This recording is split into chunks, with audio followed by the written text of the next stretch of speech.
Is the Isupk. That's the Israelite School of Universal Practical Knowledge out of Harlem, New York, since 1969 under Commanding General Yohana. And we've been sent out to teach the so-called Black, so-called Hispanic, and so-called Native Americans that we are the lost sheep of the house of Israel. Tonight's class is the law class, all right? Real good class tonight. This class is going to be showing how Esau is the spirit of Cain regenerated on the earth. All right. So look, this is what I'm telling you to do. Look, go get your precept book, get your pen, your pad, you know what I'm saying? And get ready to write down these precepts. You know how we get down. All right. So go get your drink, get set up. And when you come back, we'll be ready.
Excuse me, I got a question.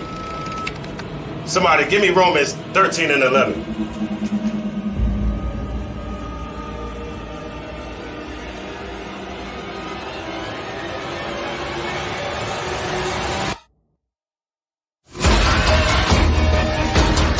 I have a question.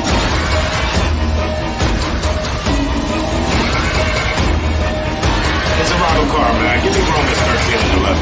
Khan, this is the book of Romans, chapter 13, verse 11. And that, knowing the time, that now it is high time to awake out of sleep. Brother, you need a water? Thank you.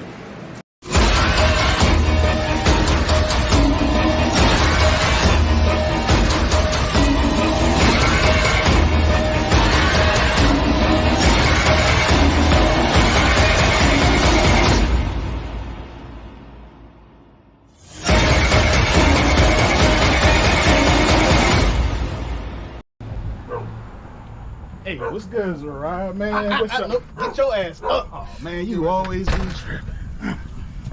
What's going on, man? What's good, Red? Hey, man, they was clowning you at work today, man. So? I mean, we watched the video a couple times, but we really couldn't tell if it was you.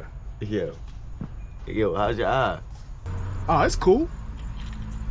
God damn! What's up, Mark? What's up, Mark? Yo, let me get one of them flyers, man. Man, I ain't giving you shit. You better get the hell out of here before Cat Pop come out here. Man, come on, man. Why you gotta be like that, man? I'm trying to come to class, man. Why you acting crazy? Man, you need to go do that. Man, I ain't giving him shit. Man, what? Man, you ain't gonna give me check. We need brothers to come to class. Damn, man. Ite me yato me tararo tato. Man, you fucking racist, man. Give me this goddamn flyer, man. You acting crazy, homes. Man, fuck you. Oh, shit. Tebow, nigga. What? Who? Tebow. Damn, I ain't been to class in a minute. Shit.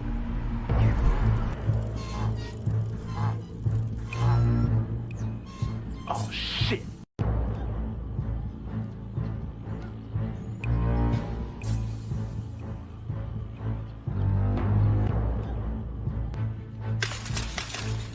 What's up, y'all?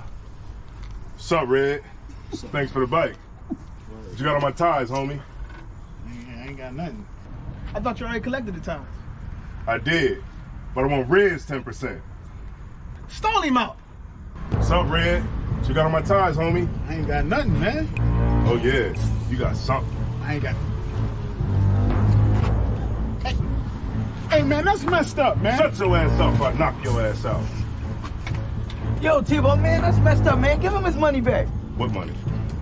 You right now. The money.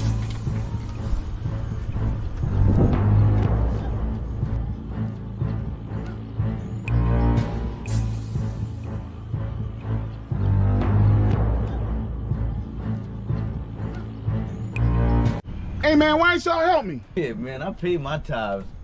Man, that's fucked up. If it was y'all, I would have helped y'all. What about the time he took the ties from me in Rod's backyard? Oh, that was different. Man, let's jump him. Man, sit your ass down, man. Man, I got mind control over Tebow. When he here, I pay my tithes. But when he leave, I pay my tithes. Man, damn, man. I should have just paid my tithes, man.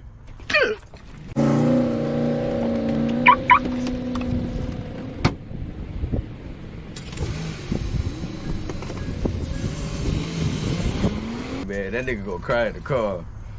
He should have paid his tithes. Shit, real shit. This shit is endless. What I speak is the truth. I don't care if it's offensive. 12 rounds hit hard, and this shit gon' go the distance. Way to exit cool, but wait till you see the interest. Know that we them niggas when we walk inside the entrance. Put me as the GOAT, you should be honored to get a mention. All my clips is standard, but I still get extensions. Switch on the big 30, sound like when it's spitting. Album so high, I had to give them an extension. One West till they bury me. Yeah, that's the commitment. Don't trust the soul, niggas purring or they hit shit. What I speak is the What's up, truth. y'all? I don't care if it's offensive. What's up, Red? Life that I chose, no turning Thanks for the back bike. in this. They don't What you got on my ties, homie? God damn, man. What I speak is the truth. I don't care if it's offensive. God Life damn. that I chose, no turning back. They don't understand when we tell them no forgiveness. Tebow, nigga. Tebow. Reincarnation, so you know this endless. I'm solidified and stamped. That's why I walk with a signet. I went and did Salaya. What was Good. good? Be like, man, that's fucked up. If it was y'all, I would have helped y'all. All right, word. Man, that's fucked up. If it was y'all, I would have helped y'all. Blameless. And if you ain't the same, I'm against it. Was born with this shit. The other half, I'm just gifted. 20 on me. Wish a nigga would so I could spend it. Start from the branch, then I ain't at the soil. You got a peer on me. That'll leave your family tree for you. Can't catch you, then Yeah, that's right. We back in the building. All right. I hope you went and got your precept book. You know how your boy Tashi Young get down. Y'all know how you pull a lot of precept. But you know what? I'm gonna tell y'all, I tried to pipe it down. I tried to tone it down a little bit tonight. All right. Tried to tone the precepts down a little bit tonight. Now, getting into this class tonight and getting an understanding on what we're gonna go into, right? What we're going into tonight is we're showing this is what we're gonna show. AOI, before you go to Ecclesiastes, right? Give me that Matthew piece. Give me that Matthew. He laughing because we went over all of this and I completely went to somewhere else. Salakia. He look. Just be ready to describe when you come. Just Just be ready to scribe. All right, so we're going to Matthew. We're going to Matthew 11. We're going to start. We can start at verse. We can start at verse 12. Let's get right to it. So what we're doing is I'm going to show you the mindset. Salakia. Before that, hold that, Matthew. This is a hip shot. Come on, y'all know it. Everybody watch these classes know your boy shoot from the hip. We're going to go to Malachi first. Malachi 4 and 5. That's what we're going to go to first. All right, so what we want to do is I want to get you to understand and get in the mindset of understanding that something that takes place here on earth that we're not used to, that we're not taught, all right? We're not taught certain things from the Christian church because they don't want to teach us these things. They don't have the discernment. And the reason why I say they don't want to teach us these things because some ministers, some pastors see it, but yet they see it, but yet they still move forward and they say, okay, I'm going to still go this way based on faith, right? So what we want to do is we want to renew the mind, right? Remember, the scripture says that now the law is going to be written on our minds, all right? He's not going to deal with us as a tutorer or a schoolmaster. We don't need that anymore. Now we're grown. We're adult now, right? So now we're going to have to be able to walk on our own. So we have to get you to understand based on a different mindset, all right? You have to be born again. You have to come to the Most High like a child, like a newborn baby, that you may understand and he may teach you. But if you come already with your own presuppositions, you're going to have a problem with that. You got that Malachi piece out? 4 and 5, right? Malachi chapter 4 and verse 5. Now this is a prophecy by Malachi. And listen what it says. Read. The book of Malachi, chapter 4, verse 5. Read. Behold, I will send you Elijah the prophet. Read it again. Behold, I will send you Elijah the prophet. So Malachi is prophesying. He's saying, behold, I will send the prophet Elijah, right? The prophet, go ahead, read. Before the coming of the great and dreadful day of the Lord. So he's saying that Elijah must come. A lot of people still, Christian churches still waiting on Elijah because they believe the two witnesses is Elijah and Moses. Just silly talk. Just real silly talk, right? So now let's go to Matthew chapter 11, and we're going to start at verse 12 through verse 15. All right? Let's get you get into the mindset, being born again, understanding that the Most High's ways is not your ways, right? Let's get that understanding. And in order to get that understanding, you have to take things in like this. You got it? 11 and 12. Now remember, he said before the great and dreadful day, Elisha must come. Read. The book of Matthew, chapter 11, verse 12. Read. And from the days of John the Baptist until now, the kingdom of heaven suffereth violence, and the violent take it by force. Read. For all the prophets and the law prophesied until John. So he's saying that all of the prophets of the Old Testament, from Adam all the way to John, right? From Adam all the way to John, prophesied about the Messiah. They prophesied about the coming of the Messiah until John. John didn't just prophesy about the Messiah. John saw the Messiah. John saw the Messiah. Abraham prophesied about the Messiah, but he never saw the Messiah. Moses prophesied about the Messiah, but he never saw the Messiah.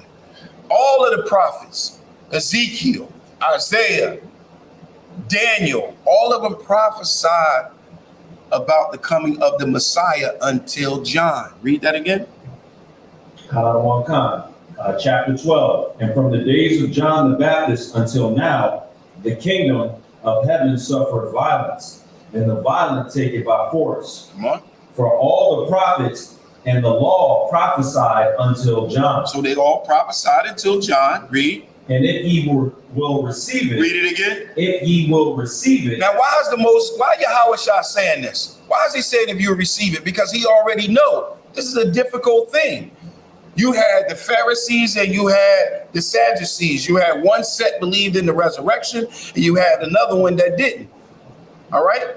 So he already knew it. That's why he says, and if you will receive it. This is something that we will say today. When we out and we talking to Christians and we trying to get Christians to understand the truth, we'll say that. We'll say, and if you will receive it, read. If ye will receive it, this is Elias. This is who? This is Elias. Now, that's the reason why I'm saying Elias, this is Elijah, because this is Greek. So this is talking about Greek. I mean, Salaki, this is talking about Elisha in the Greek. So he said, and if you will receive it, this is Elisha. Read. Which was for to come. Which was what? Which was for to come. Which was for to come. Read. He that hath ears. If you have ears, read. To hear. Come on. Let him hear. Let him hear. These are talking about that discernment. All right? That's that discernment. You using the law to understand these scriptures. Remember, tonight is the law class. So we're going to use the law to understand about Cain and Esau. How are they related? Because he says, if you will receive it, this is Elijah, which was to come. Right? All right. So now, the mindset of understanding. Give me what you got in regeneration. Getting the understanding of what we're going into tonight. You have to understand that what we just showed you was Elisha was prophesied to come, and Elisha came, but he came and he was regenerated. He was resurrected as John the Baptist. That's what we just read. And if you will receive it, that's what it was. All right. So if you can't receive that, then we're going to have some issues. So let me give you a couple more precepts about regeneration that may help you understand what our position on where we're going. What you got out? Ecclesiastes 1:4. Give me that.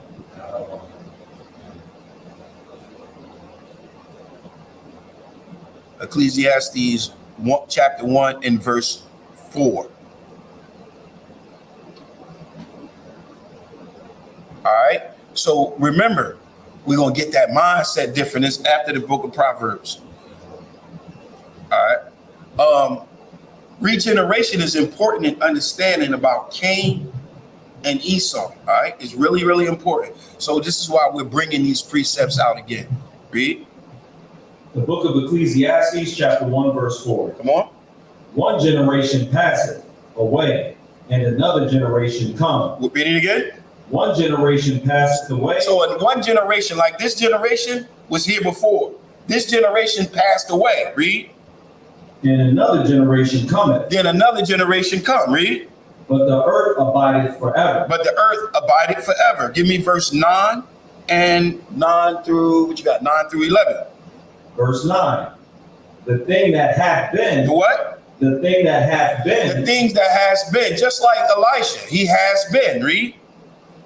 It is that which shall be. It shall what? It is that which shall be. It is that which shall be. So it's saying the thing, Salakia, the thing that has been, it is that which shall be. Read.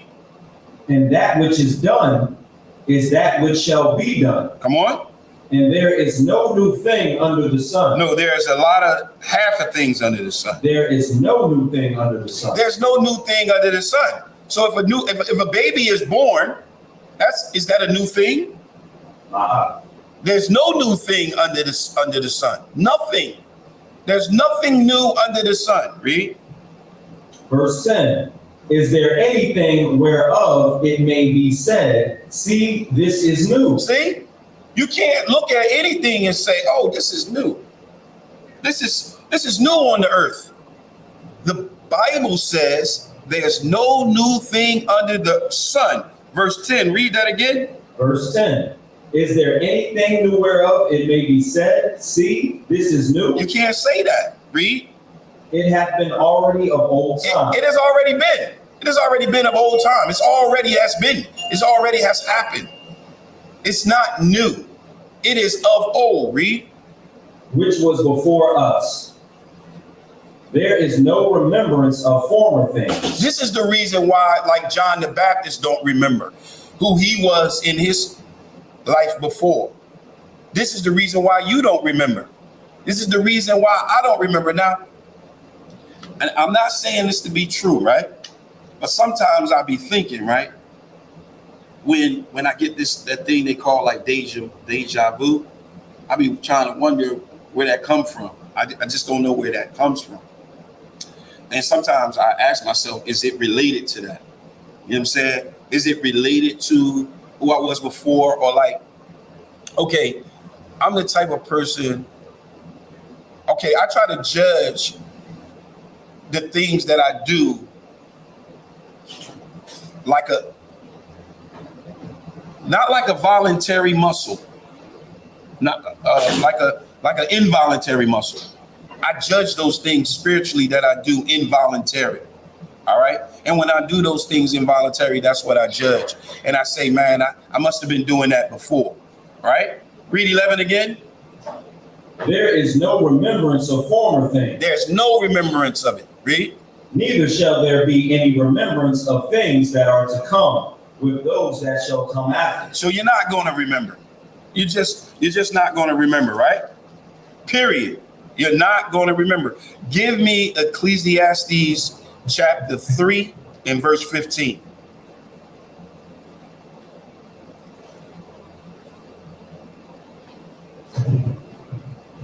The book of Ecclesiastes, chapter 3, verse 15. Read.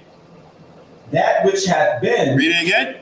That which hath been. That which has been, like Elijah. That which has been. Look. Like Cain, when we get into it, like Cain, that which has been, read, is now, and that which is to be hath already been. And God requireth that which is past. God has required that which is past. So look, now that we see this, right, and our mind is getting ready, is stimulated a little bit, and we're saying, wow, we're gonna pull some more precepts on that regeneration once we get into Cain. But let me show you something else. Now, Moses wrote the first 5 books of the scriptures, right? And in Moses' writings, Moses showed us some things that the Most High do when he curse you, when he calls a judgment to come on you, right? And one of the things that he would do is, and this is a major thing that he would do to cause a judgment to come upon you, is this. Give me Numbers chapter 12, and we're going to start at verse 2.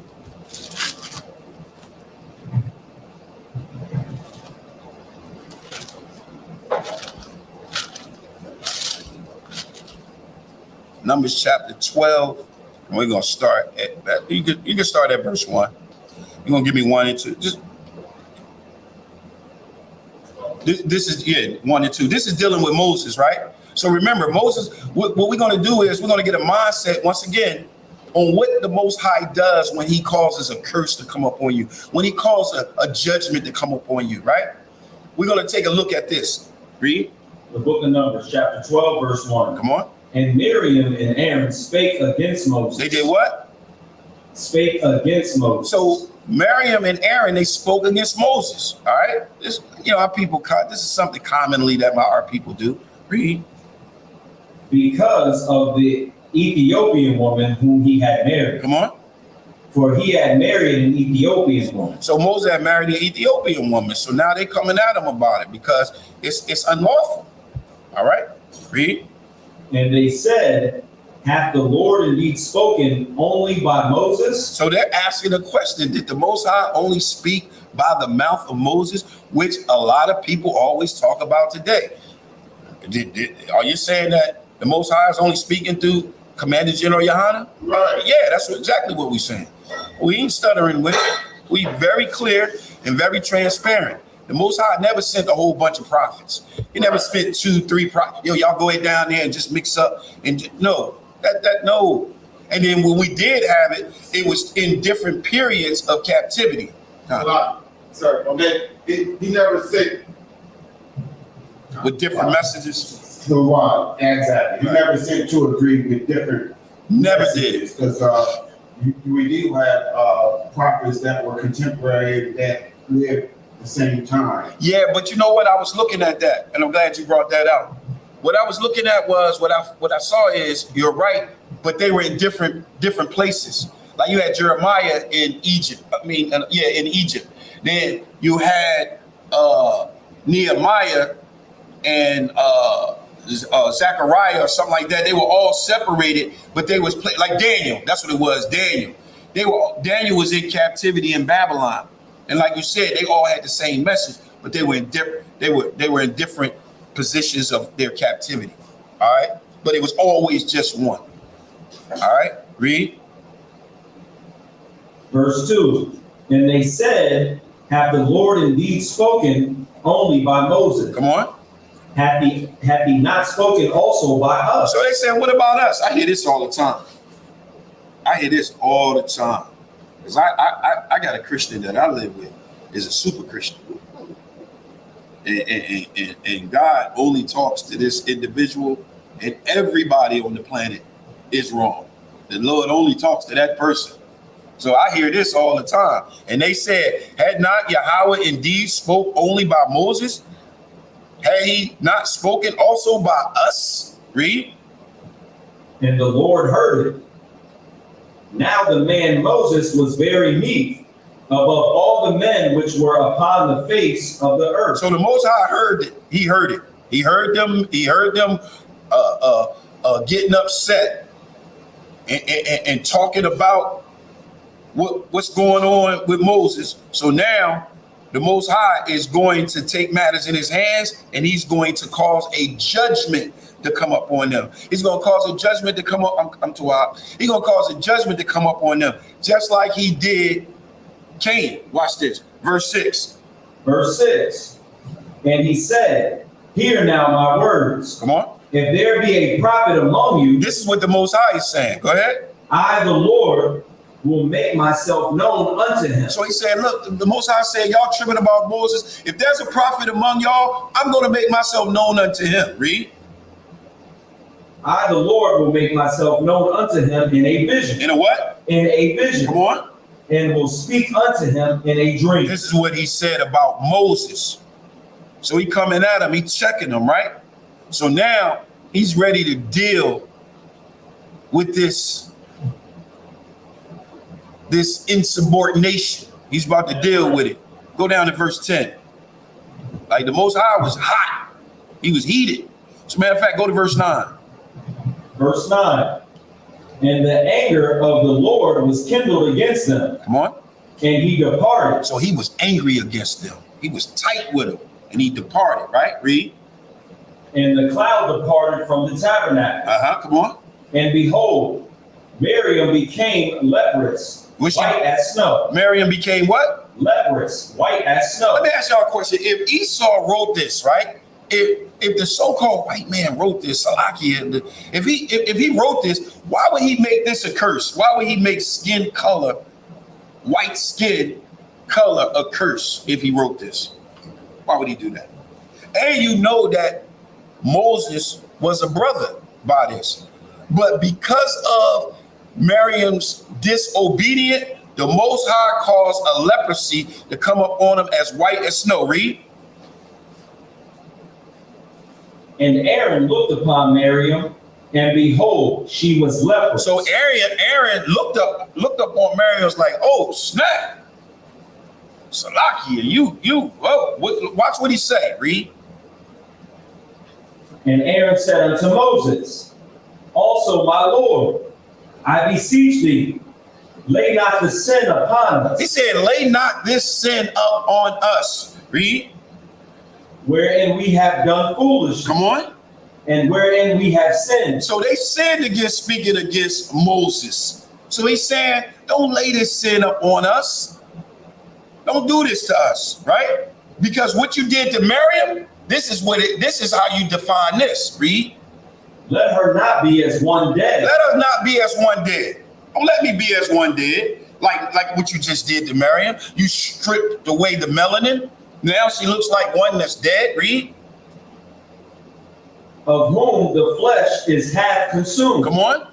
When he cometh out of his mother's womb. You know how when a baby come out of the womb, when the baby initially comes out of the womb, the oxygen and all that gotta hit. Baby is pale. Even us, when we're born, you can still see the brownness, but you can see a little bit of this paleness. And Aaron is saying, listen, don't do that to me. Don't take away my melanin. Don't make me half dead. Oh, Salakia, don't do that. Don't do that to me. All right? So we see that. Now I'm gonna show you blonde hair. I'm gonna show you blonde hair in the scriptures. You know what blonde hair is at in the scriptures?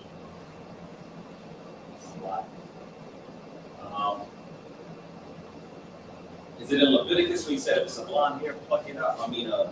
Yellow hair. Right. Where is that at? Right. Where's that at? I think I have it in my precepts. Need that. You know what? But before we go there, let's go to 2 Kings 5. Let's get right to it, and then we're gonna go right to Esau. So y'all kind of like see the mindset on where we're going. All right. We showed you about the regeneration. Now we're showing you in the first 5 books of Moses how the Most High dealt with judgment against someone. He would cause them to be stripped of their melanin. He would strip them of the melanin of their skin, right? That's what he would do. Give me 2 Kings 5. Now I'm gonna show you how not only will he strip the melanin from you, he will also strip the melanin from your seed after you. So that's very important, because remember, our position is that Cain had children.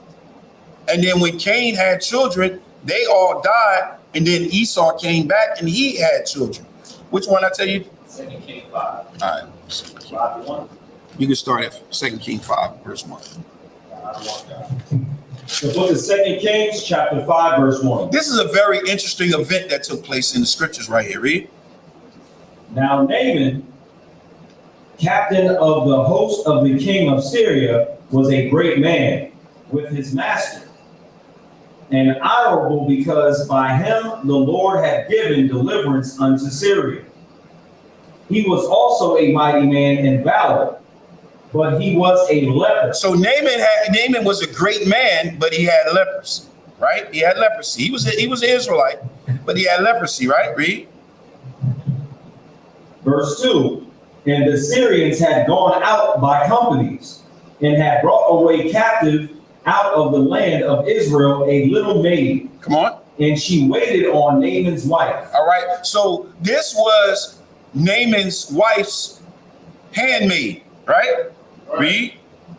And she said unto her mistress, come on, would God my Lord were with the prophet that is in Samaria, for he would recover him of his leprosy. So he said, look, go down to Samaria. There's a prophet down there, and he can cure you of your leprosy. Read.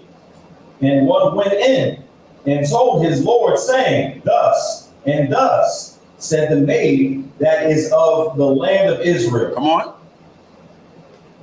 And the king of Syria said, go. Salakia. So the king of Assyria told Naaman, go ahead.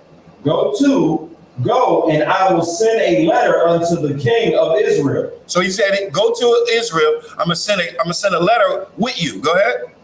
And he departed and took with him 10 talents of silver, and 6,000 pieces of gold, and 10 changes of raiment. Come on.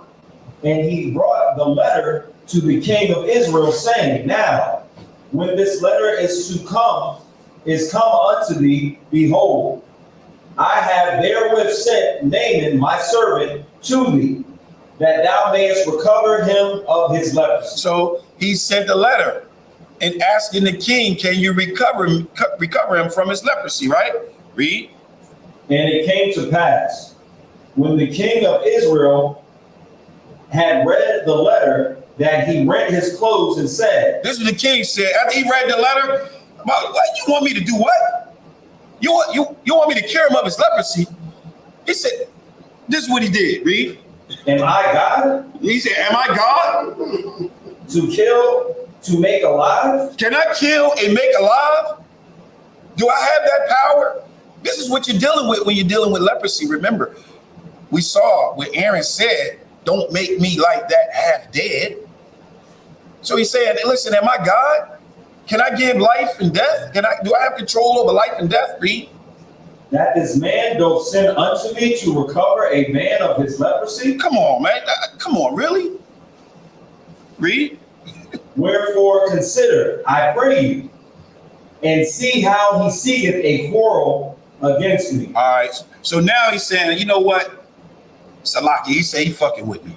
That's what he said. He said, man, this boy, you know what? This gotta be a joke, man. He's messing with me.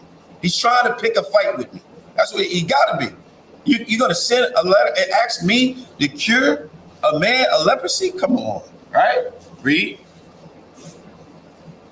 And it was so, when Elisha, the man of God, had heard that the king of Israel had rent his clothes, that he sent to the king, saying, wherefore hast thou rent thy clothes? So he said, why did you rip your clothes? Go ahead. Let him come now to me. All right, let the man come. Let him come down. Let Naaman come down here. Go ahead. And he shall know that there is a prophet in Israel. Let him come down here, and he gonna know for sure that it's a prophet right down here. Just like now. You see what we doing? Right.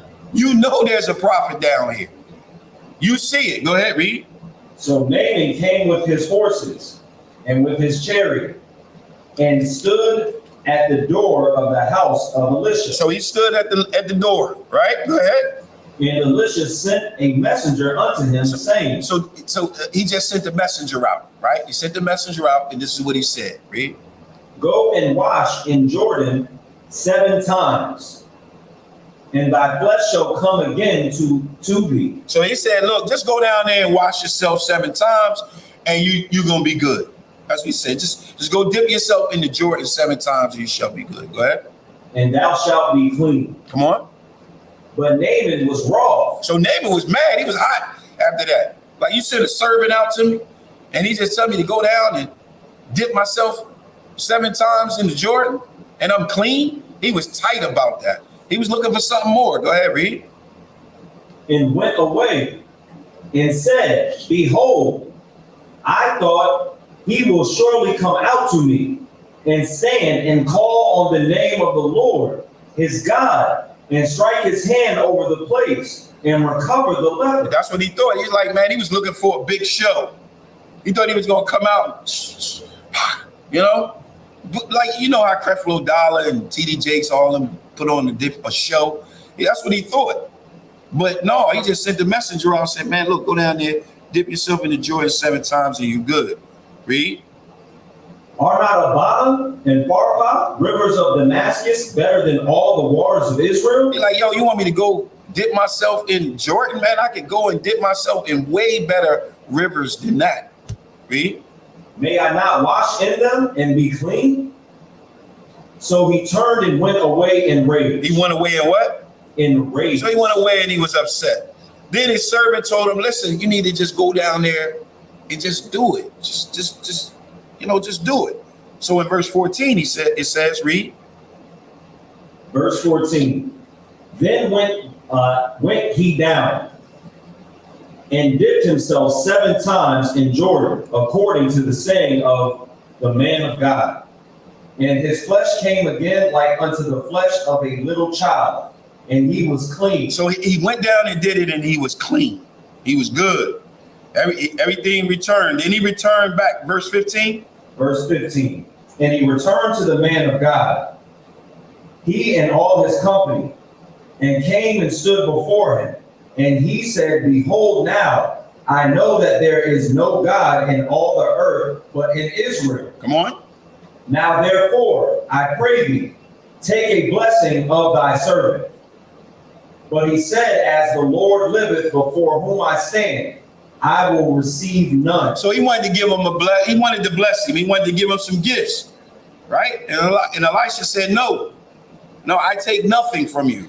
I don't want anything from you. Nothing, right? So what we're gonna do is we're gonna shoot to verse 20, right? Because after he said that he didn't want anything from Naaman, Naaman went on his way, right? But Elisha had a servant that was present that saw everything. And we about to read about him. Verse 20. Verse 20. But Gehazi, the servant of Elisha, the man of God, said, Behold, my master hath spared Naaman. This Syrian is not receiving at his hands that which he brought.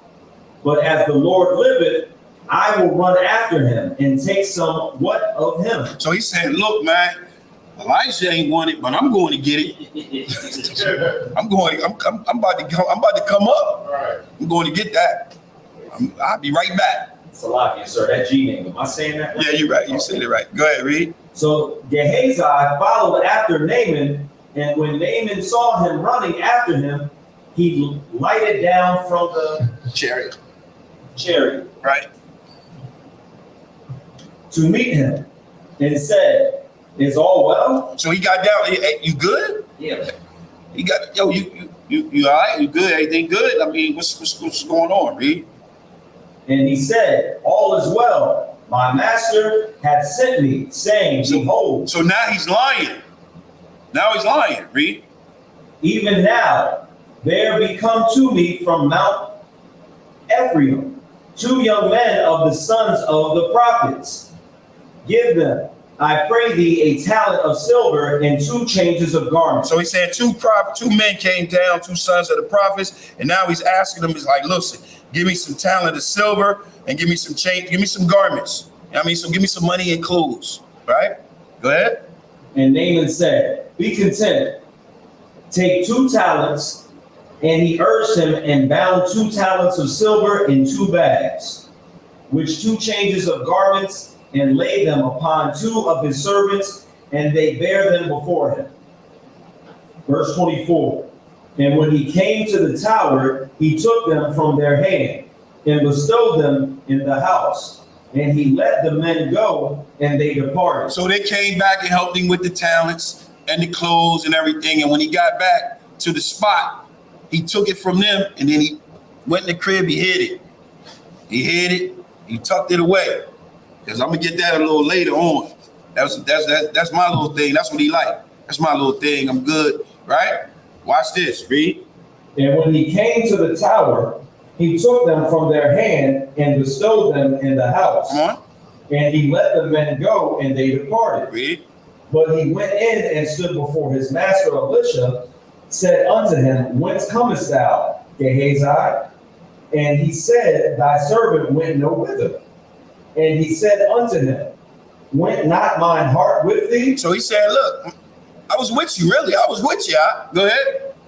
When the man turned again from his chariot to meet thee. Come on. Is it a time to receive money? Right. And to receive garments? So he said, I was there with you. I saw all of this. Read.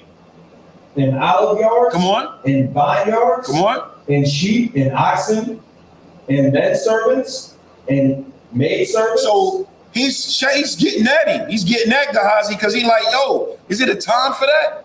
I told him, remember, Elisha told him to just go. But Gehazi saw him and went and lied and said, 2 sons of the prophets came and I need some clothes. He said, look, man, I saw you. I was with you. I was with you. I seen that. So now check this out. Remember, we're showing you how the Most High, through the scriptures, cause a curse to come up on a man.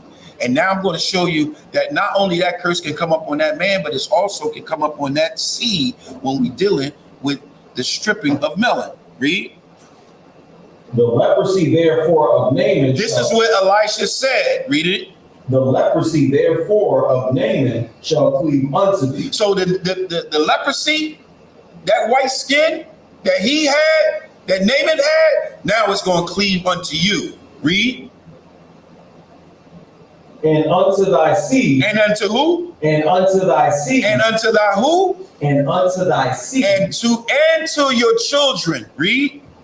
Forever. No, for only a half of the testament. Forever. Not a half a chapter.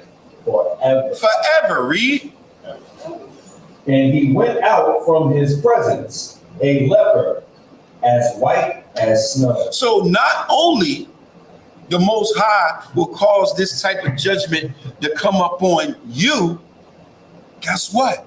This type of judgment can come up on your seed also. I got a quick question. If Esau wrote this book, why is that there?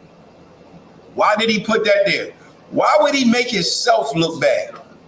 Why would he bring some type of judgment on the definition or the characteristic on how he defines the color of his skin?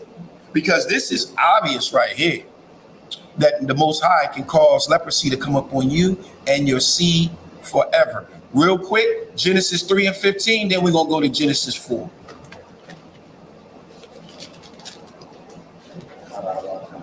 Genesis 3 and 15. This is the Most High dealing with the curse. I just want to put this out there, and then we're going to get right into Genesis 4. We're going to look at this Cain, and we're going to look at Esau. We're going to compare these two. Read Genesis 3 and 15. Remember, we just read that the Most High, through Elisha, caused the curse to come up on Gehazi and his seed forever. His seed forever. All right? That's very important. All right? It's very important. So not only did he strip him of his leprosy, he caused that to come up on his children, his seed. Genesis 3 and 15. Book of Genesis, chapter 3, verse 15. Read. And I will put enmity. So he said, I will make enemies. Go ahead. Between thee and the woman. So between the woman and the serpent, he's going to put enmity between the two. Read. And between thy seed. And between thy seed. Read. And her seed. So remember, our position is Cain, his seeds was cursed too. They were stripped of their melanin too. They were stripped of their brown skin just as well. So now let's get over it. Let's get to it. Genesis chapter 4, and we're going to start at verse 1. I think we got the picture now. If you don't have a picture, I'm going to bring some more out again. But remember, there's nothing new under the sun. So Esau can't be new. He can't be a new baby. That baby and that child had to be here before. And we're going to show you that that child was here in the spirit as Cain. Read Genesis 1, Genesis 4 and 1. Book of Genesis, chapter 4, verse 1. Come on. And Adam knew Eve, his wife, and she conceived and bare Cain, and said, I have gotten a man from the Lord. All right, so he got Cain. Guess what? Cain was the oldest. Let's write that down. If you got write that down. Cain the oldest. Let me ask you a question. Who was the oldest between Esau and Jacob? Oh, okay. Let's write that down there. Esau. Gotta keep in touch. Esau, oldest, right? Go ahead. Verse 2. And she again bare his brother Abel, and Abel was a keeper of sheep. Okay, so they were brothers. Was Jacob and Esau brothers? Okay, so all right, so they were brothers. Okay, so that's another check. Similarity, right? All right, read. But Cain was a tiller of the ground. Come on. Verse 3. And in process of time, it came to pass that Cain brought of the fruit of the ground an offering unto the Lord. And Abel, he also brought of the firstlings of his flock and of the fat thereof. And the Lord had respect unto Abel and to his offering. So the Most High had respect unto Abel, and he didn't have respect unto Cain. All right, read. Verse 5, but unto Cain and to his offering, come on, he had not respect. Read. And Cain was very wroth. So he was tight about that. He was upset about it. He was upset about it. Read. And his countenance fell. Come on. And the Lord said unto Cain, Why art thou wroth? And why is thy countenance fallen? Come on. If thou doest well. Now this verse right here, verse 7, is very important. This is very, very important. This is setting a stage for what's going to happen to Cain. This verse 7. Read. If thou doest well, come on, shalt thou not be accepted? Come on. And if thou doest not well, come on, sin lieth at the door. Read. And unto thee shall be his desire. Come on. And thou shalt rule over him. Okay, what is this saying? Because this a mean one right here. Verse 7. You got any idea? You want to take a shot?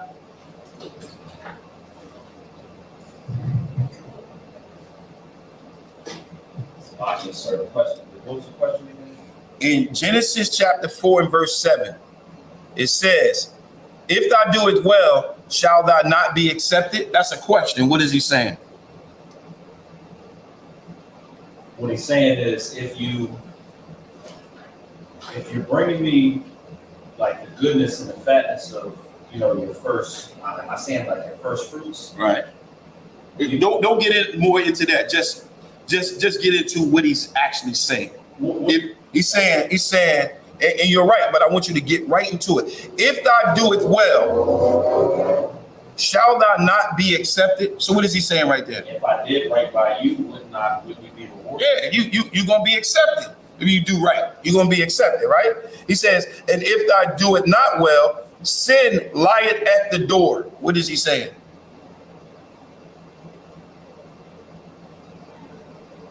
And if you don't do right, see, it's the light at the doors was kind of tripping me up a little. All right, okay, all right. So what I'm gonna do is, right, we're gonna go ahead and break it down, right? So he said, which the first part what you said is correct. So he's telling Cain, all right, he's telling Cain, he says, if thou do it well, shall thou not be accepted? Because remember, his countenance fell. He was angry. He was upset. So the Most High said, listen, if you do right, won't you be accepted, right? And then when he says, and if thou do it not well, sin lieth at the door. So when he says that, that's key right there. That's key, because what he's saying is that I just want to make sure that it's real clean when I say it. All right, he's saying, and if thou do it not well, so if you do wrong, sin is crouching down at the door waiting to attack you. Like that sin is present and it's there. This is the reason why. He says, and unto you shall be his desire. Who is his desire? Satan. How do you know that?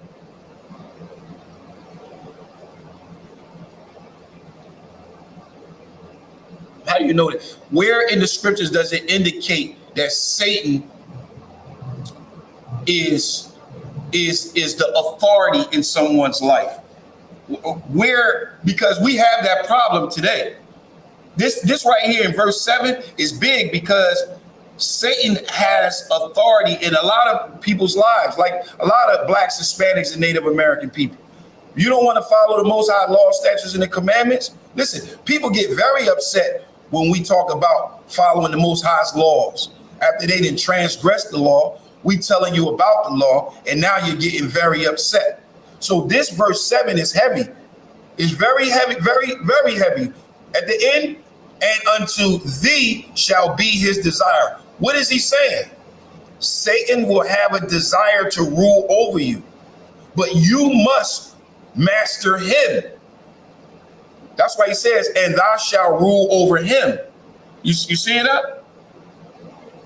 You see it? Look, watch. And if thou do it well, shall thou not be accepted? Question.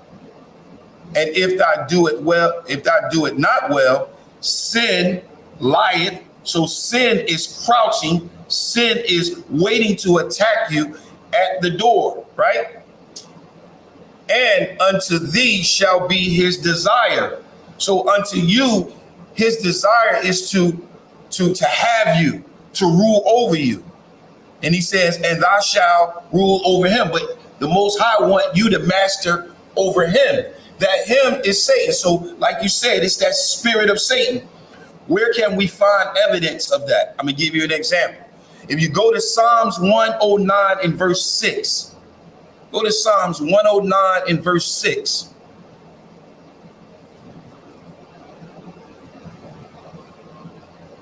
Who got the mic? You got the mic? Psalms 109 and verse 6. Read. The book of Psalms, chapter 109 and verse 6.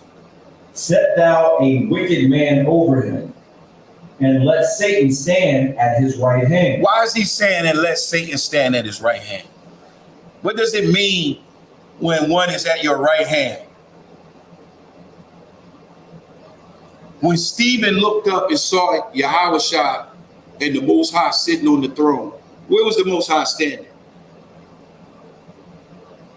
Or where was Christ standing? Salaki, where was Yahushua standing? He was at his right hand. He was at his right hand. So that right hand is your power and your authority. All right. So read that again, Psalms 109 and verse 6. Set thou a wicked man over him, and let Satan stand at his right hand. So a wicked man like Cain, right? Like Cain, because the scripture says Cain was of the wicked one, right? He stood at he has a desire to stand at Esau, at Cain's right side. That's what he had a desire to do. Stand at his right side. Give me Zechariah chapter 3.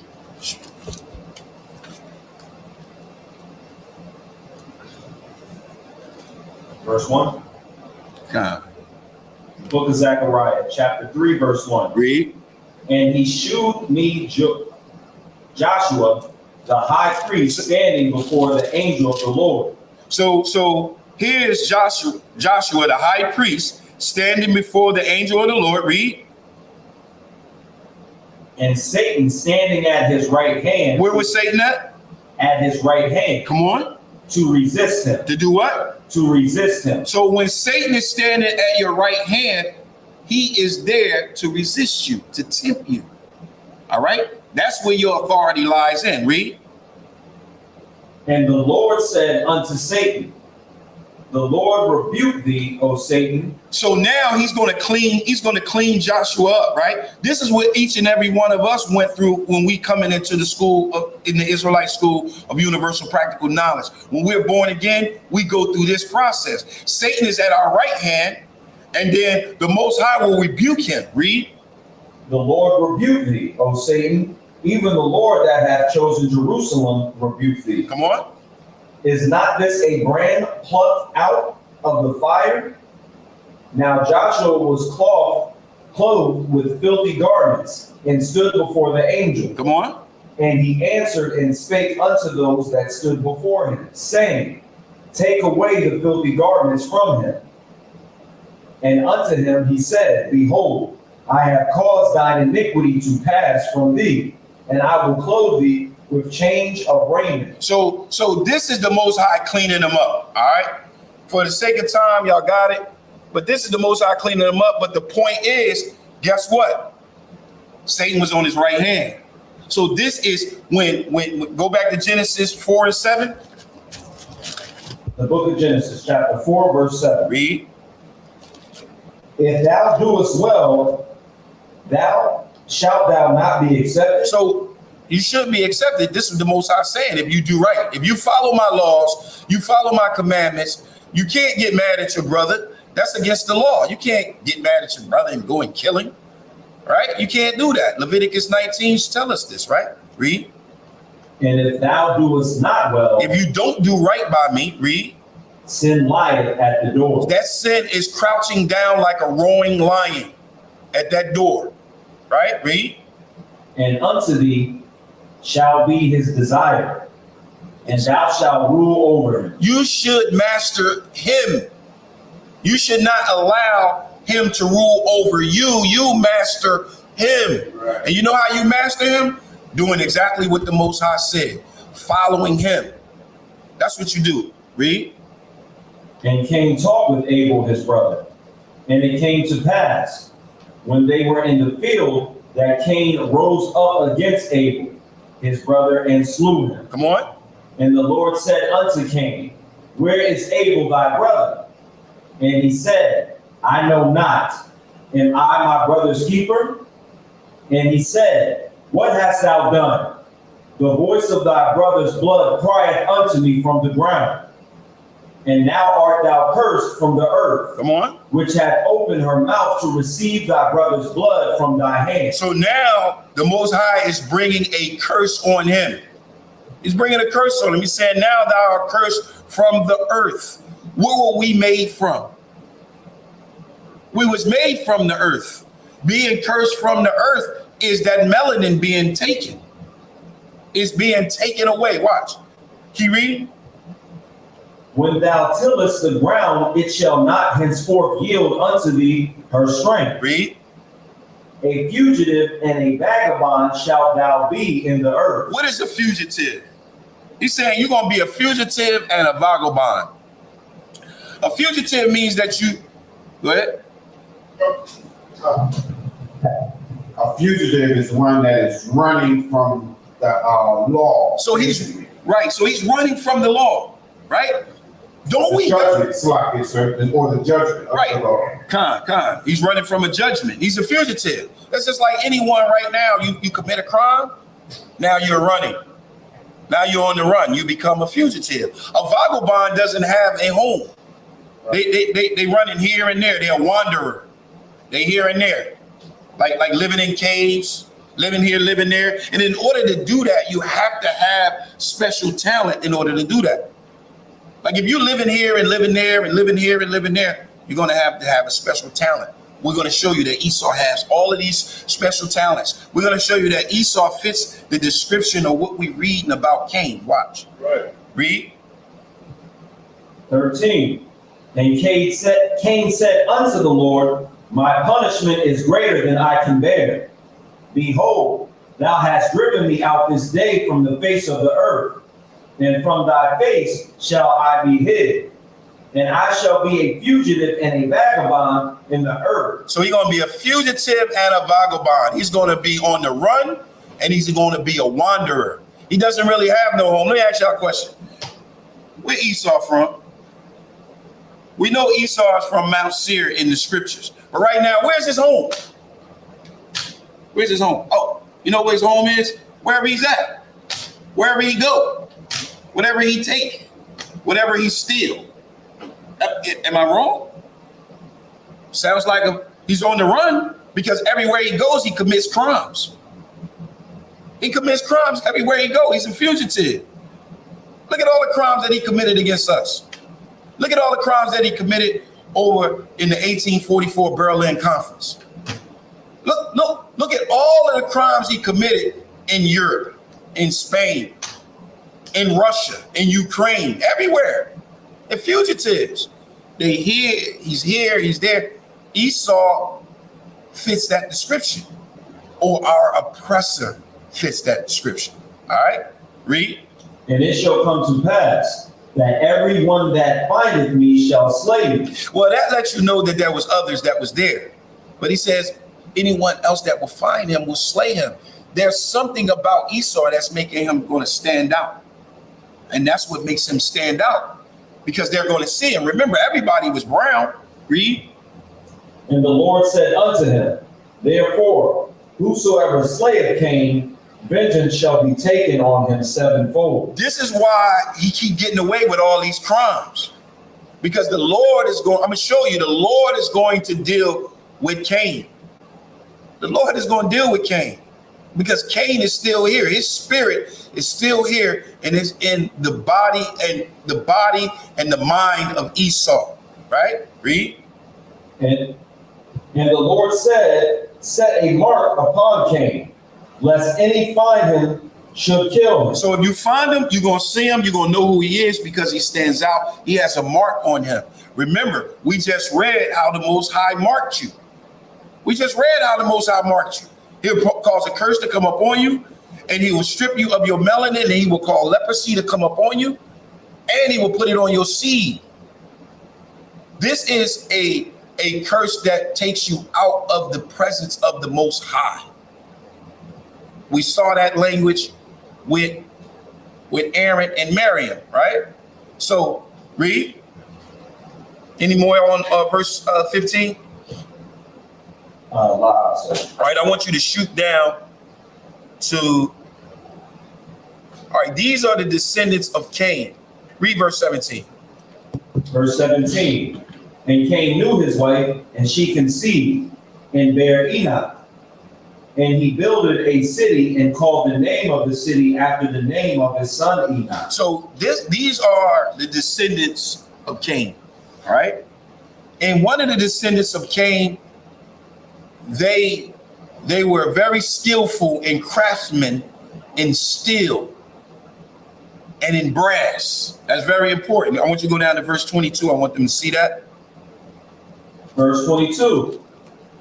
And Zillah, she also bare Tubal-Cain, an instructor of every artificer in brass and iron. And the sister of Tubal-Cain was Naamah. That's it? All right, that's it. All right, so you see, those are the descendants of Cain, right? So now I want you to go to Genesis chapter 6, and we're going to start at verse 8. We'll go to verse 8 to verse 13. Start at verse 8. God. The book of Genesis, chapter 6, verse 8. And all the days of Seth were 912 years. Salakia. Genesis chapter 6 and verse 8. The book of Genesis, chapter 6, verse 8. But Noah found grace in the eyes of the Lord. These are the generations of Noah. Noah was just a man and perfect in his generations. And Noah walked with God. So he was perfect. The scripture says he was perfect in the eyes of the Most High, and he found grace by that perfection. All right. And he walked with the Most High. All right. It says he was perfect in his generation.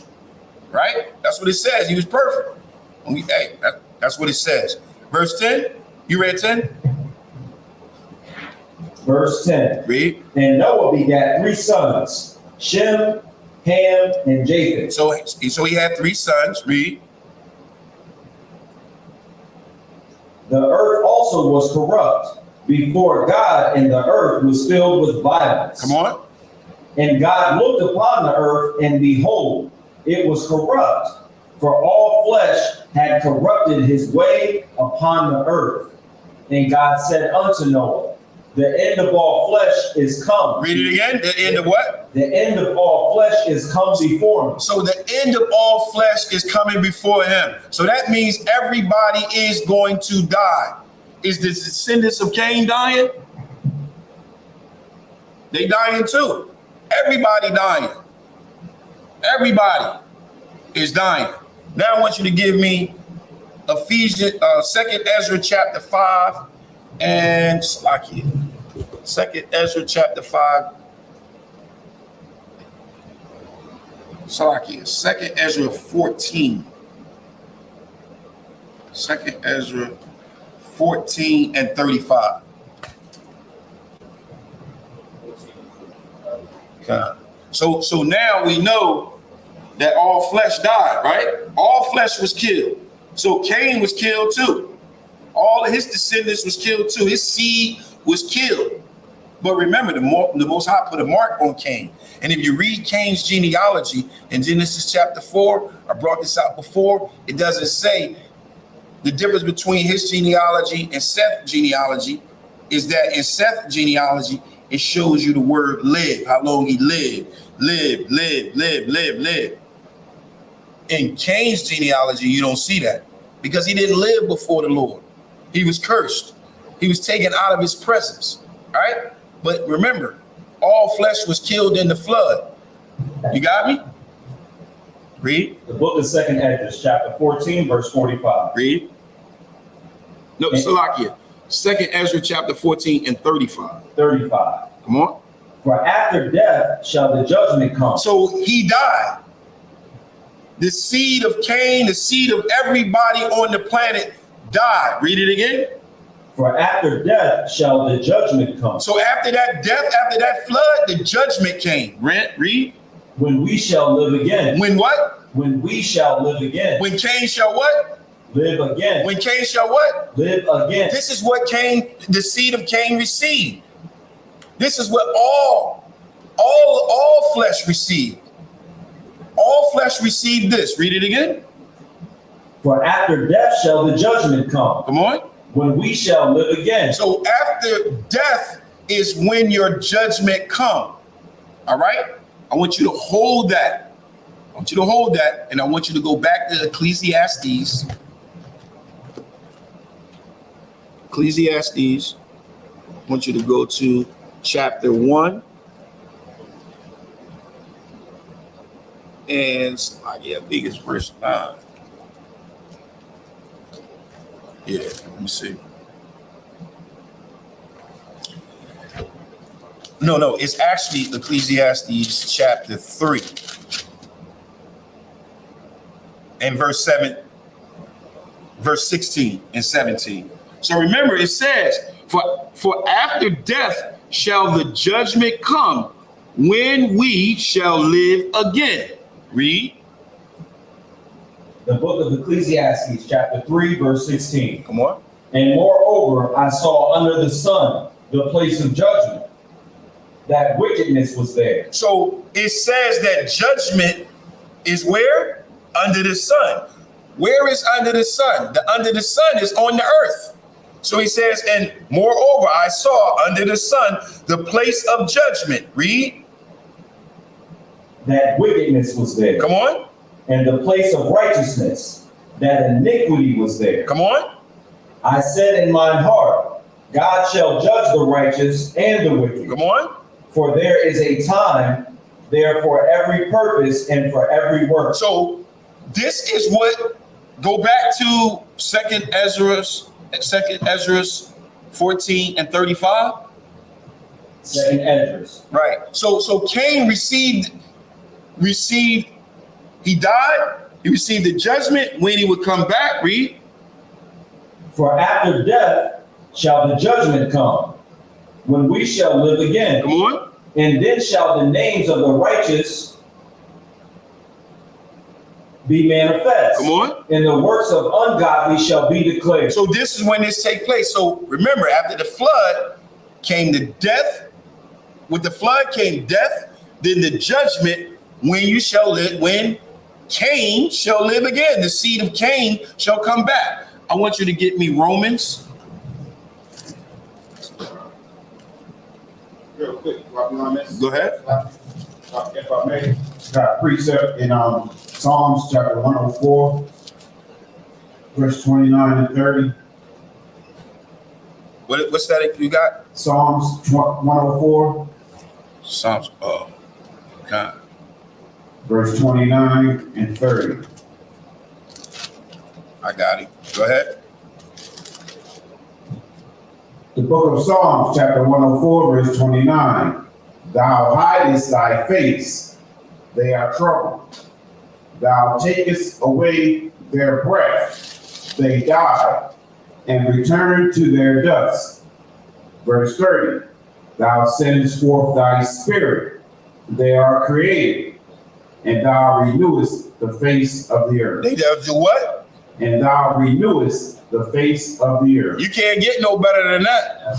That's good. So Cain gonna come back and renew the face of the earth. Right. And when he do this is how the Most High feel about him. Because remember, on the other side of that flood, he cursed him. And he said, he gonna be a fugitive and a vagabond. And the Most High gonna judge him. He don't want nobody else to touch this one. He's going to take care of this one. So now let's read it. Romans chapter 9 and verse 11. The book of Romans, chapter 9, verse 11. Come on. For the children being not yet born. So the children is talking about Jacob and Esau. And it's saying, and what we locking in on is Esau. So it was told to the mother, for the children being not yet born. The children wasn't born yet, but the judgment was already given. The judgment was given when he stood before the Most High. Right? Remember, judgment come, and then afterwards, when you will live again. Right. Right. And coming back to renew the face of the earth. Read. Neither having done any good or evil. So these children wasn't born yet. They haven't done any good or evil. Right? Read. That the purpose of God, according to election, might stand. According to what God, the Most High Power, has chosen, what he has did. He chose this. When did he do it? He elected this on the other side of the flood. So before the children being born, before they did any good or evil, read. According to election might stand. Come on. Not of works, but of him that called. This right here that's dealing with Cain and Jacob and Esau, Jacob and Esau don't got nothing to do with works. This got to do with the Most High's call. Read. It was said unto her. Come on. The elder shall serve the younger. The elder shall serve the younger. Come on. As it is written. As it was written in the scriptures. Before these children was born, before they did any good or evil. Read. Jacob have I loved. Jacob have I loved. Read. But Esau have I hated. But that Esau, I hated. Remember, when Esau fell, he was separated from the Most High. He was taken out of the presence of the Most High. He wasn't allowed to be with his brother Seth anymore. He was kicked out of the garden, right? So he became what? He became another nation. Even back then. Give me Genesis 25. Now let's get in. Let's look at Esau. Genesis 25. And I'm going to be speaking on a lot of things that we spoke about in Genesis. All right. We're going to start at Genesis 25 and verse 21. The book of Genesis, chapter 25, verse 21. Read.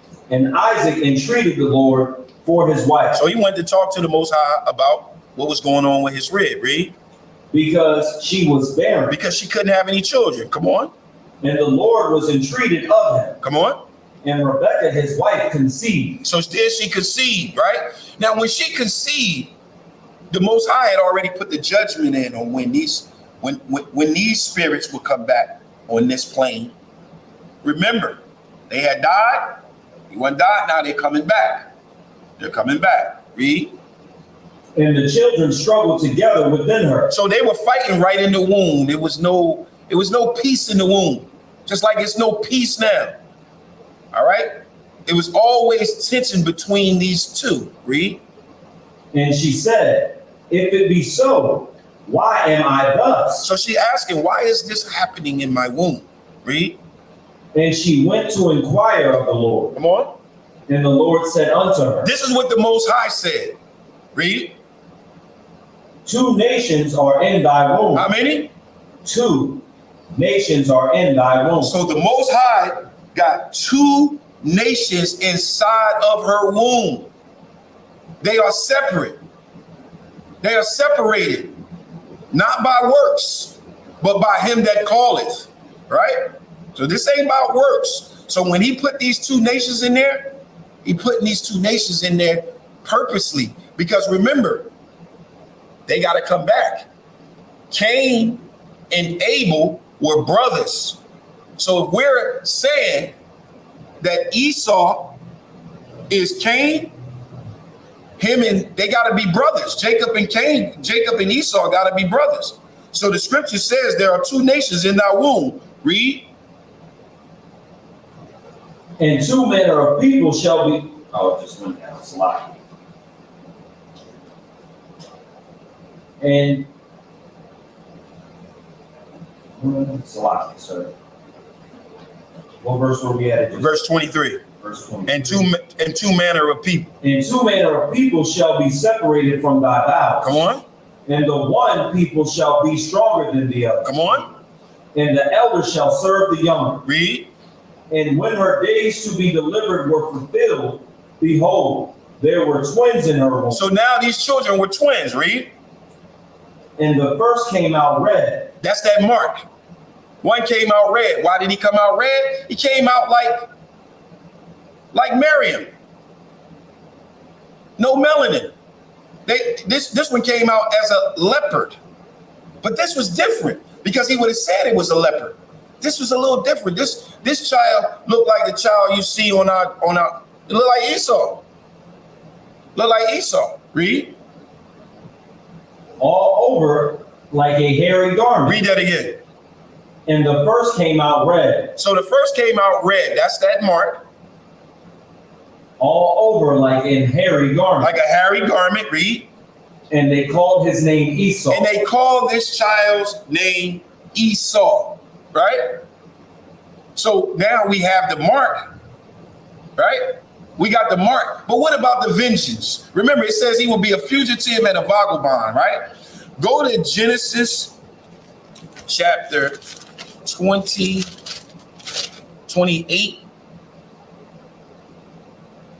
And we're going to start at verse 39. Salakia, just go to 40. Just go right to verse 40. You said Genesis 20. Salakia, start at 39 and verse 40. Genesis 27, Salakia. Genesis 27, verse 39. You can start at 38. 38 through 40, Salakia. Verse 38. Read. And Esau said unto his father. So now Esau, he wants a blessing, right? He wants a blessing. Read. Hast thou but one blessing, my father? Come on. Bless me, even me also, O my father. And Esau lifted up his voice and wept.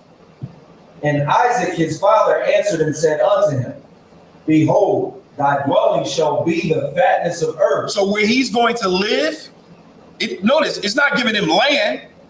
It's just saying you will live off the fatness of the earth. Read. And of the dew of heaven from above. Oh, he's gonna live good. Read. And by the sword shalt thou live. Oh, he's gonna be a killer, like a fugitive, like someone that'll be on the run, someone that'll commit crimes and then go on the run like a fugitive. He's gonna be a vagabond because he's just gonna live off the fatness of the earth, and he's gonna live by that steel, by that iron, by that brass, by that talent that he has of killing. Watch, read. And shalt serve thy brother. So you're going to serve thy brother, but that was broken. They broke that yoke. He broke the yoke of being under his brother after Solomon. But the point is, this is what he did. This is the blessing that he got. He became a hell of a killer, and he's going to live off the fatness of the earth. Not land, but just off the fatness of the earth. Read. And it shall come to pass, come on, that thou shalt have dominion, that thou shalt break his yoke from off thy neck. Now, so Esau, according to the scriptures, is going to be a fugitive and a vagabond. He's going to be on the run, right? He's going to be a someone that goes and commits crimes, and he's just going to get away with it because vengeance belongs to the Most High. Give me Ezekiel chapter 35 and verse 1.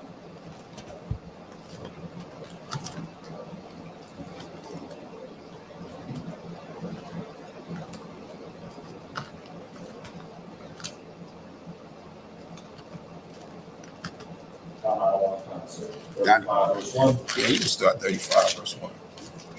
The book of Ezekiel chapter 35 verse 1. Come on. Moreover, the word of the Lord came unto me, saying, Son of man, set thy face against Mount Seir. So this is a judgment against who lives in Mount Seir?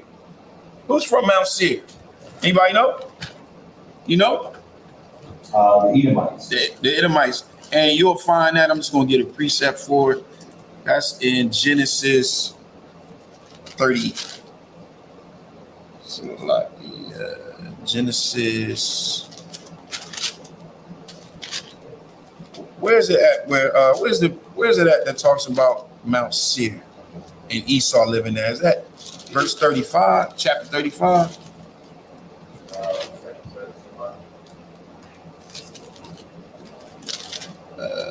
No, it ain't chapter 35. But there's a Verse 32. I mean, chapter 32. Is it 32? I just wanted to quote it. That's all. You don't gotta. I don't want. You don't gotta read it. Or do you want Mount Seir? Mount Seir, yeah, con. 36 and 9. It's 36. Right. So just make a note of that in the comments. 36 and 9. That's the precept that he's from Mount Seir. So this judgment that he's talking about in Ezekiel 35 is against Esau, right? Read. Son of man, set thy face against Mount Seir, and prophesy against it. Read. And say unto it, thus saith the Lord God, behold, O Mount Seir, I am against thee, and I will stretch out mine hand against thee, and I will make thee most desolate. I will lay thy cities waste. Come on. And thou shalt be desolate. Come on. And thou shalt know that I am the Lord. Remember, the Most High said all these things concerning Esau. Remember, he laid all of this out before Esau was born. Not by these works. He just hated him from the rip before he came through that womb.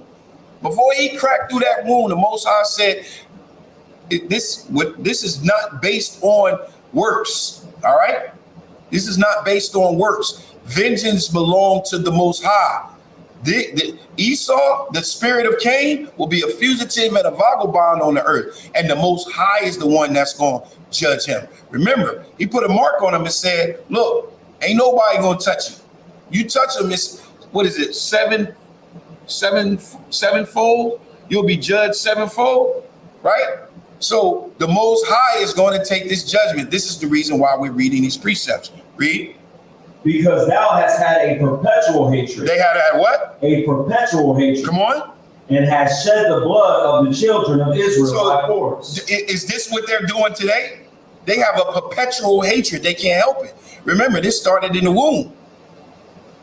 This started on the other side of the flood when Cain killed his brother Abel. Right? That's where this all started. This is why even in the womb they fought and they struggled before they came out. And the Most High said, I love one and I hate the other one. Read. By force of the sword in the time of their calamity. Come on. In the time that their iniquity had an end. All right, go down to verse 15. Verse 15. As thou didst rejoice at the inheritance of the house of Israel. Come on. Because it was desolate. So y'all, they were happy. They rejoiced over our land being laid desolate by us going and being led away captives. Read. So will I do unto thee. So he's going to do the same thing to you. Come on. Thou shalt be desolate, O Mount Seir. Come on. In all Idumea. Idumea is a Greek word for the Edomites. Right? Read. Even all of it. Come on.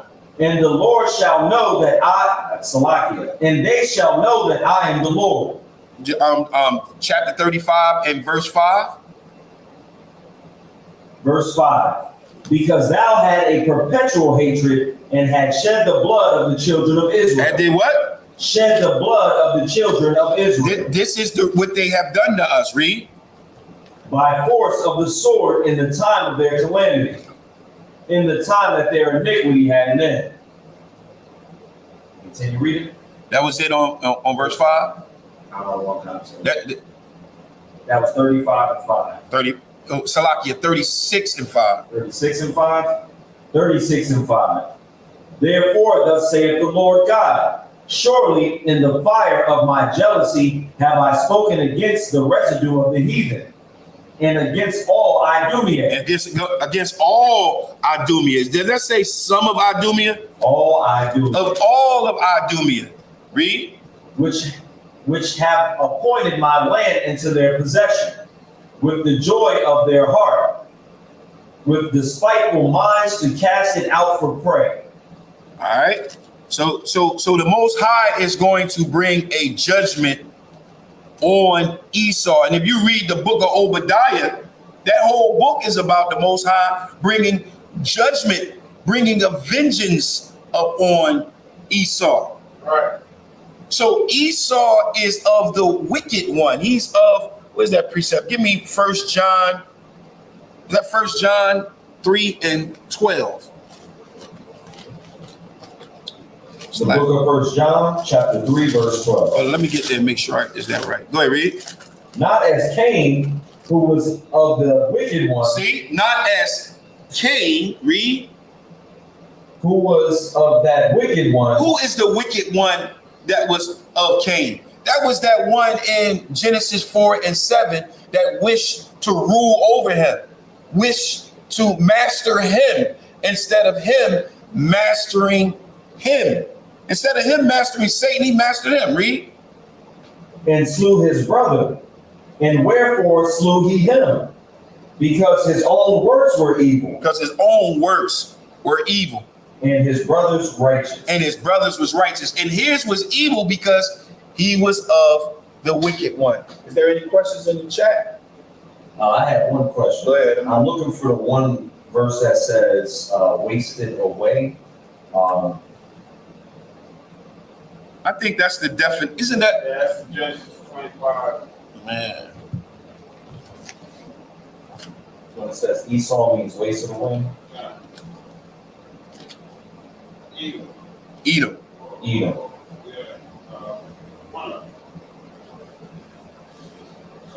I don't know where that precept back about him being wasted away. Is that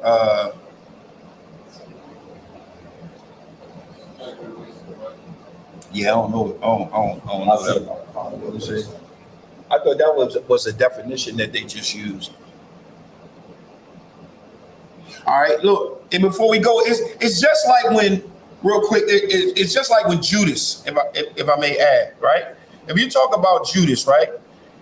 Judas, Satan got on him and Peter. The Most High spoke about it. Give me Matthew 16 real quick, Salaki. Here comes some hip shots. Matthew 16.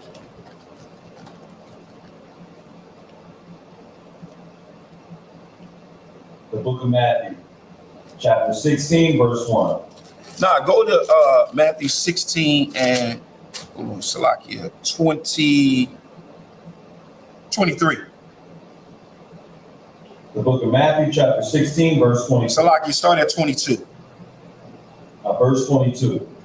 Then Peter took him and began to rebuke him, saying, Be it far from thee, Lord, this shall not be unto thee. This is when Peter stepped in and was like, when Yahushua was saying he had to go to Jerusalem and be killed, Peter stepped in and was like, no, this ain't happening, not on my watch. Go ahead, read. But he turned and said unto Peter, What'd he say? Get thee behind me, Satan. What'd he say? Get thee behind me, Satan. Just like when Cain, the issue that Cain was dealing with, and Satan wanted to desire to rule over him, this is what Yahushua was dealing with Peter.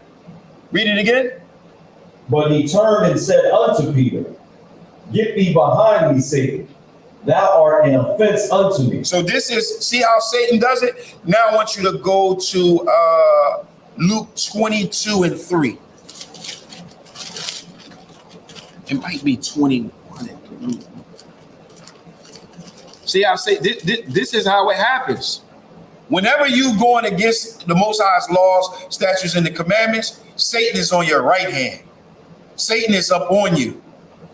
Satan did you like Yahushua was telling Satan not to do Peter.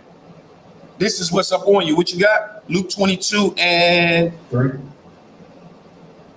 Start at 1 so we can see what's going on right now. The book of Luke, chapter 22, verse 1. Come on. Now the feast of unleavened bread drew nigh, which is called the Passover. And the chief priests and scribes sought how they might kill him. So this was about killing the Most High, killing Yahushua. That's what this was about, right? Read. For they feared the people. Come on. Then entered Satan into Judas. Then entered what? Satan into Judas. Satan entered into Judas. He came on his right side. He became his authority. Read. Surnamed Iscariot. Go down to verse 31.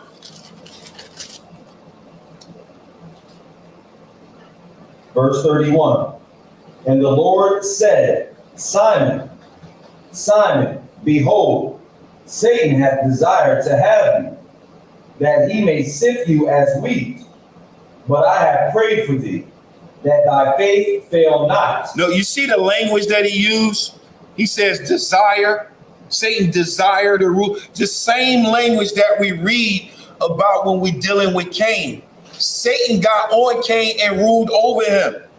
And then he was cursed, and his seed was cursed. Remember, we read Genesis 3 and 15. So there was a curse on his seed, just like it was on Gehazi. All right, same thing. And I'm gonna give you one more scripture, Matthew 6 and 24. And understand this. Following those laws and those statutes and those commandments, Yahushua is with you. The Most High is on your right side. All right?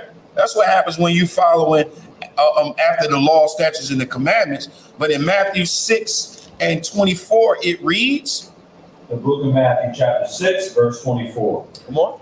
No man can serve two masters. No man can serve two masters. You either gonna have the Most High on your right side, or you gonna have Satan on your right side. Read. For either he will hate the one, come on, and love the other. I hate the oppressor.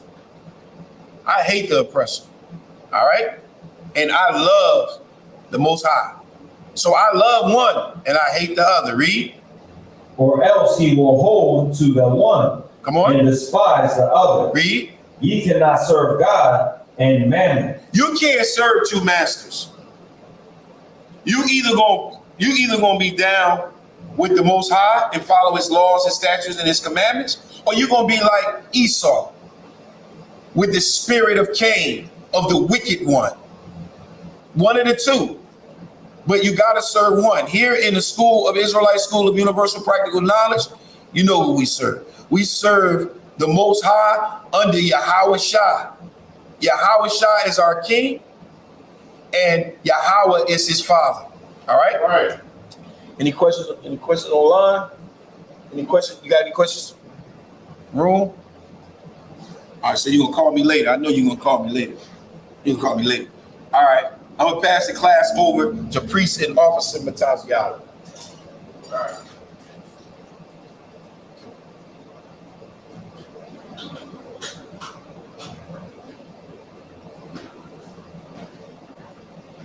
I always go the wrong way.